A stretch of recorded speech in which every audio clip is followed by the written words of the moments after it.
In this video, I will show you how to fix EFC25 stuck on loading screen, so make sure to watch the video until the very end.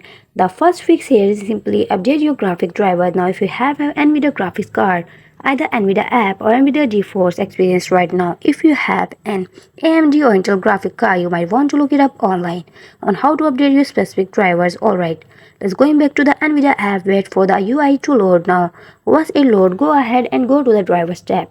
Make sure that you have installed the latest drivers. If you have installed the latest drivers and you are still facing the same issue, just go ahead and try to reinstall the graphic drivers. Once done, restart the computer and launch the game again and see if it helps you now. And if it doesn't work, simply go to your Steam app, go to your library, then go and clear your cache. Wait for the process to finish and don't load the game yet now. Now go to the library and then select FC25. Now click on gear icon and go to the properties here. Go to installed apps and click on the verify integrity files and you are good to go, and that's it.